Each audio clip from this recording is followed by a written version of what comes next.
जय श्री कृष्णा। राधे राधे दोस्तों, आज मैं आप लोगों को लड्डू गोपाल की एक ऐसी दिल दहलाने वाली सत्य घटना सुनाऊंगी जिसे सुनकर आपकी आंखों से भी आंसू आ जाएंगे। आपको बहुत गुस्सा आएगा। आप सोच भी नहीं सकते कि कोई हमारे बाल गोपाल के साथ ऐसा व्यवहार कर सकता है। आशा करती हूँ प्रत्येक दिन की भांति आज की यह लीला कथा भी आप लोगों को बहुत अच्छी लगेगी और आपके दिल को स्पर्श करेगी।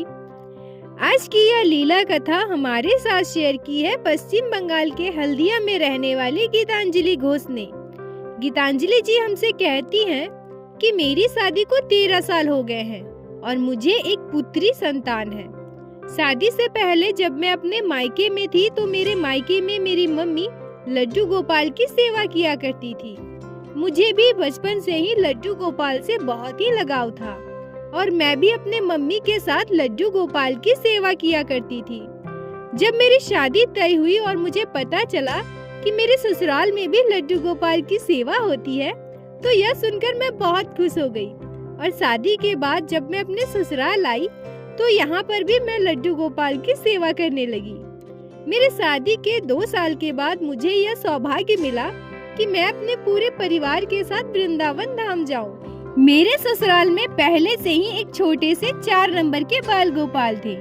जब हम लोग वृंदावन धाम गए और वहाँ पर मैंने बड़े साइज के बाल गोपाल को देखा तो मेरे मन में बहुत इच्छा हुई कि मैं इन्हें अपने साथ अपने घर लेकर जाऊं। मैं अपने सास ससुर और अपने पति से इस बारे में बात करती हूँ और हम लोग वहाँ से बड़े साइज के लड्डू गोपाल को लेकर आते हैं। मेरे घर में अब 2 बाल गोपाल हैं जिनकी सेवा हम सभी बहुत प्यार से करते हैं। गीतांजलि जी कहती हैं कि मेरे ससुराल में मेरे घर के पास ही दुर्गा माता का मंदिर है जहाँ पर दशहरा के समय बहुत ही धूमधाम से पूजा होती है। 10 दिनों तक हमारे गांव में चहल पहल बनी रहती है और दूर दूर से लोग यहाँ पूजा करवाने और मेला देखने आते हैं। अष्टमी का दिन था। मैंने और मेरी सासू माँ ने उपवास रखा था। तभी एक आंटी हमारे घर आती है जो हमारी जान पहचान की ही थी। जब आंटी हमारे घर आई तो हमने उन्हें बैठने के लिए बोला। वो बैठकर हमसे बात करने लगी। दोपहर का समय था। मेरे दोनों बाल गोपाल के भोग लगाने का समय हो रहा था। तभी मेरी सासू माँ मुझसे कहती है कि गीतांजलि तुम जाकर बाल गोपाल को भोग लगा दो, मैं तुम्हारी आंटी के लिए चाय बनाती हूँ। यह बात सुनकर आंटी कहती है कि अरे आपके घर में गोपाल है। मैंने कहा हाँ आंटी, हमारे घर में गोपाल है। रुकिए, मैं अभी आपको उनके दर्शन करवाती हूँ। मैं अपने घर के मंदिर में जाती हूँ और अपने बड़े लल्ला को लेकर आती हूँ। आंटी ने जैसे ही मेरे बड़े गोपाल को देखा वो देखकर चौंक जाती है और कहती है कि अरे इतने बड़े गोपाल, और गोपाल की सेवा करना तो बहुत कठिन होता है और तुमने इतने बड़े गोपाल को रखा है, इनकी सेवा कौन करता है? मेरी सासू माँ कहती है कि हमारे घर में लड्डू गोपाल की सेवा हम सभी करते हैं। कभी मैं कर देती हूँ तो कभी गीतांजलि करती है, पर अब मेरी तबीयत ठीक नहीं रहती, इसीलिए लड्डू गोपाल का पूरा दायित्व गीतांजलि पर है। यही सब कुछ करती है। मेरे सासू माँ की बात सुनकर वो आंटी और भी चौंक जाती है और मुझसे कहती है अरे बेटा, तुम्हें क्या जरूरत है अभी से ये सब करने की? अभी तुम्हारी उम्र ही क्या है? तुम्हारी एक छोटी सी बेटी है, तुम उसका ख्याल रखो, उसे खिलाओ पिलाओ पढ़ाओ। क्या तुम इस लड्डू गोपाल के पीछे पड़ी हो? इन सब के लिए तो अभी पूरी उम्र बाकी है। अभी इतनी छोटी उम्र में तुम्हें लड्डू गोपाल की सेवा करने की क्या जरूरत है? और तुमने इतना बड़ा गोपाल लेकर रखा है। बाप रे बाप, तुम अपनी बेटी को संभालती हो या इस गोपाल को? गीतांजलि जी कहती है कि सच बोलूं तो मुझे आंटी की बातों पर बहुत गुस्सा आ रहा था। तब मैं आंटी को बोलती हूँ कि आंटी जी, मेरे पास एक ही लड्डू गोपाल नहीं, मेरे पास मेरे छोटे लल्ला भी है। और यह कहकर मैं अपने पूजा घर का पर्दा हटाकर आंटी को दिखाती हूँ। मेरे छोटे लल्ला को देखकर आंटी तो बिल्कुल चौंक जाती है और कहती है अरे बाप रे, फिर तुम्हें समय कैसे मिलता होगा अपनी बेटी के लिए? ये 2-2 लड्डू गोपाल तुमने अपने घर में कौन सी खुशी में रखा हुआ है? तुम्हें कोई और काम नहीं है क्या जो तुम ये सब करती हो? देखो बेटा, मेरी बात मानो, अभी तुम अपने बच्चे का ध्यान दो। ये सब करने की कोई जरूरत नहीं है। अभी तुम्हारी उम्र नहीं हुई है ये सब करने की। ये सब करने के लिए अभी बहुत समय है। बुढ़ापे में करते रहना तुम ये सब। मुझे आंटी की बातों पर बहुत गुस्सा आया। मुझे ऐसा लग रहा था कि मैं अभी आंटी को बहुत कुछ सुना दूं, पर मेरी सासू माँ मेरी तरफ देख रही थी, जो मुझे इशारे में कहती है कि चुप रहो, उन्हें बोलने दो। हर किसी को हर जगह जवाब देना सही नहीं है। कुछ जगह हमें चुप भी रहना चाहिए। मैं बस आंटी से इतना कहती हूँ कि आंटी, आपको पता है कि कल हम होंगे या नहीं होंगे? क्या पता आज हमारा ये अंतिम दिन हो, फिर हम अपने बुढ़ापे तक जिंदा रहें नहीं रहें।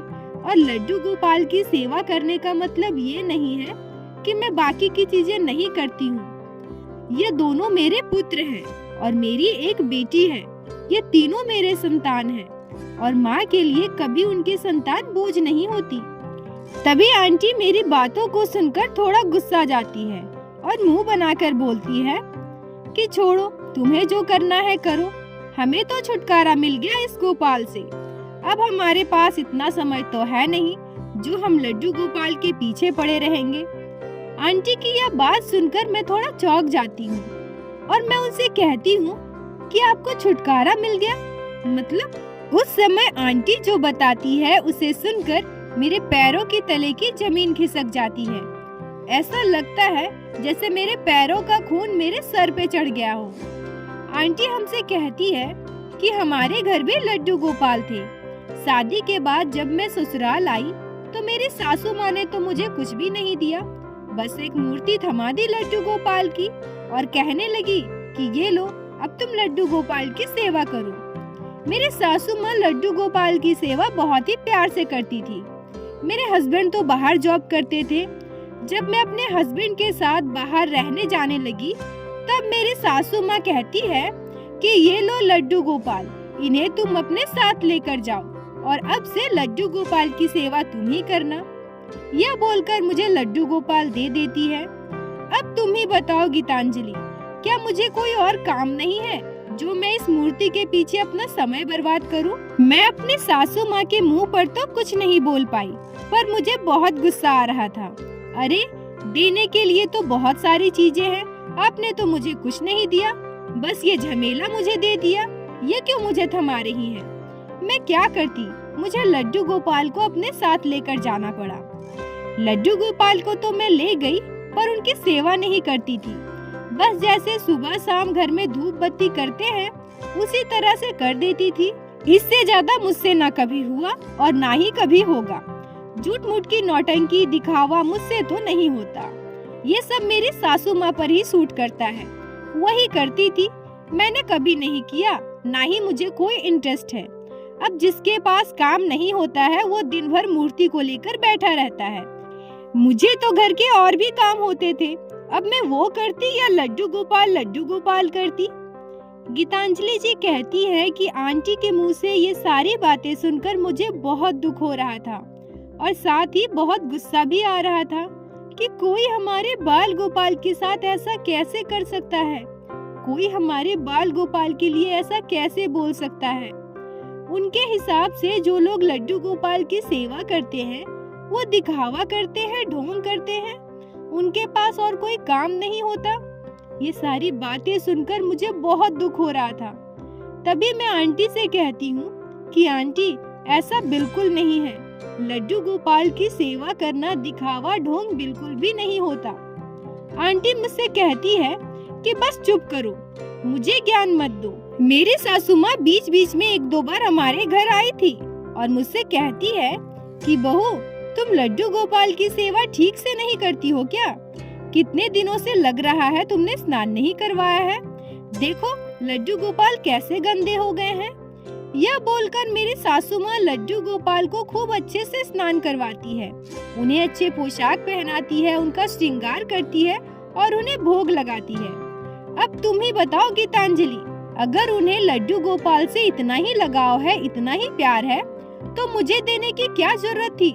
रखती ना अपने पास ही, खुद से सेवा करती। मुझे यह झमेला झूठ मूठ का क्यों दे दिया।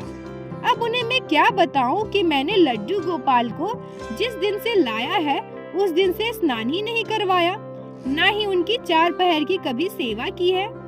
अगर मेरे सासू माँ को लड्डू गोपाल से इतना ही प्यार होता तो अपने पास ही रखती, मुझे क्यों दे दिया। अब इसे दिखावा नहीं तो और क्या कहें। आंटी मुझसे कहती है कि तुम्हें पता है गीतांजलि, जब तक मेरी सासू माँ हमारे घर रही तब तक मुझे परेशान करके रखा था। हमेशा लड्डू गोपाल की सेवा, लड्डू गोपाल की सेवा, बस उसी में लगी रहती थी। मैं तो मन ही मन सोच रही थी कि लड्डू गोपाल को लेकर अगर वो चली जाए तो मेरी जान छूटे, लेकिन नहीं लेकर गई। तब मैंने सोच लिया कि कुछ न कुछ करके इस लड्डू गोपाल को नदी में विसर्जन कर दूंगी। गीतांजलि जी कहती हैं कि आंटी के मुंह से यह बात सुनकर मैं बिल्कुल दहल गई कि लड्डू गोपाल को नदी में विसर्जित कर देंगी, जिनकी पूजा इनकी सासू माँ इतने सालों से करती आ रही है। मैं आंटी से कहती हूँ कि आंटी, आप लड्डू गोपाल को नदी में क्यों विसर्जित करेंगी? आप अगर उनकी सेवा नहीं कर सकती तो मुझे दे दीजिए, मैं आपके लड्डू गोपाल की सेवा करूंगी। मेरी यह बात सुनते ही आंटी बहुत गुस्सा हो गई और कहने लगी कि मैं अपने गोपाल को तुम्हें क्यों दूं? दोस्तों, यह तो वही बात हुई ना कि हम अपने घर के सामान को सड़ा देंगे, फेंक देंगे, पर किसी को खाने नहीं देंगे। मैं आंटी से बोलती हूँ कि आंटी, अब वैसे भी गोपाल को विसर्जित करने वाली है ना, तो आप मुझे क्यों नहीं दे सकती? आंटी कहती हैं कि नहीं नहीं, मैंने उसके बाद गोपाल को ऊपर शोकेस पर रख दिया था। अब हमारे पूजा घर में रहते तो हमें समय पर उन्हें एक बार भोग लगाना पड़ता। इससे अच्छा मैंने सोचा कि इन्हें ऊपर ही रख देते हैं। गीतांजलि जी कहती हैं कि सच कहूँ तो लड्डू गोपाल के साथ आंटी का ये व्यवहार सुनकर मेरे आंखों से आंसू आ रहे थे, पर मैं खुद को किसी तरह से कंट्रोल करके आंटी से कहती हूँ कि यह आप बहुत गलत कर रही हैं आंटी। चलिए ठीक है, अगर आप अपने गोपाल की सेवा मुझे नहीं देना चाहती तो कोई बात नहीं, आप लड्डू गोपाल को अपने पूजा घर में ही रखिए। आप जैसे गोपाल को एक समय मिश्री बतासे का भोग लगाती थी, आप उसी तरह से लगाइए। लड्डू गोपाल उससे ही संतुष्ट रहेंगे। लड्डू गोपाल के साथ इतना बुरा व्यवहार मत कीजिए, उन्हें भूखे प्यासे ऐसे शोकेस पर मत रखिए। आंटी हमसे कहती हैं कि अब लड्डू गोपाल हमारे पास है ही नहीं, पर जो भी हो, हमें उस मुसीबत से छुटकारा मिला। देखो गीतांजलि, मैं तुम्हें भी बता दे रही हूँ, ये सब करने की कोई जरूरत नहीं है। इतना समय वेस्ट करने का क्या मतलब? तुम्हारी बेटी है, तुम उस पर ध्यान दो। ये सब अंत समय में किया करते हैं लोग। गीतांजलि जी कहती हैं कि मैं आश्चर्य होकर आंटी से पूछती हूँ कि आंटी, आपके बाल गोपाल कहाँ है? क्या आपने सच में उन्हें नदी में विसर्जित कर दिया? तब आंटी कहती है कि अरे नहीं, मैं तो बस सोच रही थी और कर ही देती कुछ दिनों में। पर वो क्या है ना कि मेरा एक नाती है जो हमारे घर आया हुआ था। अब बच्चे तो होते ही हैं शरारती, तुम्हें तो पता ही होगा। जब वो हमारे घर आया तो शोकेस के ऊपर से स्टूल पर चढ़कर लड्डू गोपाल की मूर्ति को उतार लिया और उसे लेकर खेलने लगा। हमने भी सोचा कि छोटा सा बच्चा है, अगर मूर्ति छीन लेंगे तो रोने लगेगा, इसीलिए खेल रहा है तो खेले। पर जब खेल कर वापस आया तो उसके हाथ में लड्डू गोपाल की मूर्ति नहीं थी। गीतांजलि जी कहती हैं कि मेरी आंखें भर आई और मैं आंटी से पूछती हूँ कि आंटी, आपने लड्डू गोपाल को ढूंढा नहीं? तो वो कहती हैं कि अरे नहीं, हमने आसपास ढूंढा तो था पर वो कहीं मिले नहीं। पता नहीं खेलते खेलते किधर ले जाकर फेंक दिया। अब छोटा सा बच्चा है, क्या करूं? पर चलो छोड़ो, जाने दो, जो भी हुआ हमारी जान छूटी, इसलिए हमने ज्यादा ढूंढने की भी कोशिश नहीं की। वैसे भी हम तो नदी में विसर्जित ही करने वाले थे, खो गया सो खो गया। गीतांजलि जी कहती हैं कि उनकी बातें सुनकर मुझे इतना गुस्सा आ रहा था कि लग रहा था अभी उन्हें घर से बाहर निकाल दूं। उन्होंने लड्डू गोपाल के साथ इतना बुरा व्यवहार किया है, ये हम सोच भी नहीं सकते। मेरी सासू माँ मेरी मनोदशा को समझ चुकी थी। वो सोचने लगी कि अभी गीतांजलि कुछ न कुछ बोल देगी, इसलिए मेरी सासू माँ मुझसे कहती हैं कि गीतांजलि, जरा इधर आना, और मुझे ऐसा कहकर किचन में बुलाती है। मैं किचन में जाती हूँ और अपनी सासू माँ की तरफ देखकर रोने लगती हूँ। मेरे आंखों से आंसू आ गए थे। मेरी सासू माँ मुझसे कहती है कि चुप हो जाओ बेटा, खुद को शांत करो। मैं तुम्हें देखकर समझ गई थी कि उनकी बातों से तुम्हें कितना दुख हो रहा है, पर उन्हें कुछ बोलकर कोई फायदा नहीं है। अगर लड्डू गोपाल उनके पास होते तो मैं खुद उनसे रिक्वेस्ट करती कि बाल गोपाल को वो हमें दे दे, हम उनकी सेवा करेंगे। पर अब जब लड्डू गोपाल उनके पास है ही नहीं, लड्डू गोपाल स्वयं उनके घर को छोड़कर चले गए हैं, तो उन्हें बोलकर क्या फायदा। इससे अच्छा है कि तुम चुप रहो। मैं सासू माँ से कहती हूँ कि हाँ मम्मी जी ठीक है, और मैं उनकी बात को समझकर आंटी से कुछ भी नहीं कहती हूँ। उसके बाद मैं आंटी के लिए फल और मिठाई लेकर जाती हूँ, क्योंकि उन्होंने उपवास रखा था। वो खाने के बाद हमारे घर से चली जाती है। दोस्तों, यहाँ मैं आप लोगों से एक बात कहना चाहूंगी कि क्या लड्डू गोपाल मात्र एक मूर्ति है जिनके साथ उस आंटी ने इस तरह का व्यवहार किया। यह घटना बताते हुए भी मेरी आंखें नम हो रही थी। जरा आप ही सोचिए कि एक तरफ आंटी माँ दुर्गा के लिए उपवास रखी है, उनके लिए उपवास रखकर पूजा कर रही थी। अगर लड्डू गोपाल मात्र एक मूर्ति है तो माँ दुर्गा भी तो मिट्टी से बनी हुई मूर्ति है ना। बोला जाता है कि जो कृष्ण है वही काली है, फिर भगवान के बीच में ऐसा पार्थक्यता क्यों? हम देवी देवताओं की पूजा करते हैं तो वह भी तो मूर्ति है। हम शिवलिंग पर दूध चढ़ाते हैं, जल चढ़ाते हैं, तो मानो तो शिव, ना मानो तो पत्थर। इसी तरह से हमारे मन में हमारे भगवान के लिए इतनी श्रद्धा होती है कि हम मिट्टी से बने मूर्ति को माता मानते हैं, पत्थर से बने शिवलिंग को शिव मानते हैं। बिल्कुल ठीक उसी तरह से हमारे बाल गोपाल भी हैं, स्वयं श्री कृष्ण श्री नारायण के अवतार हैं। फिर हम लोग लड्डू गोपाल की सेवा करने वाले को ढोंगी और लड्डू गोपाल की सेवा में लगे समय को समय की बर्बादी क्यों मानते हैं? मैं लड्डू गोपाल से बस एक ही प्रार्थना करूंगी कि ऐसे नास्तिक लोगों को सद्बुद्धि दे। दोस्तों, अगर आप लोगों को आज की यह लीला कथा अच्छी लगी हो, आपके दिल को स्पर्श की हो, तो कृपया वीडियो को लाइक करके अपने दोस्तों के साथ शेयर अवश्य करें, जिससे बाकी भक्त भी लड्डू गोपाल की इस अद्भुत लीला कथा को श्रवण कर सके। और हमारे चैनल को सब्सक्राइब कीजिए, जिससे प्रतिदिन आप लोग हमारे चैनल पे श्री बांके बिहारी श्री लड्डू गोपाल की अद्भुत लीला कथा सुन सके। दोस्तों, यदि आपके जीवन में भी घटी हो कोई भी चमत्कारी घटना या लड्डू गोपाल ने कभी भी की हो कोई भी लीला जिसे आप हमारे साथ शेयर करना चाहते हैं, तो कृपया हमें इंस्टाग्राम पे मैसेज करें।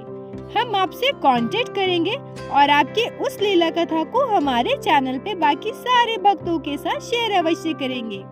बोलो बांके बिहारी लाल की जय, लड्डू गोपाल की जय, जय जय श्री राधे। लड्डू गोपाल की कृपा आप पर और आपके पूरे परिवार पर बनी रहे। राधे राधे दोस्तों।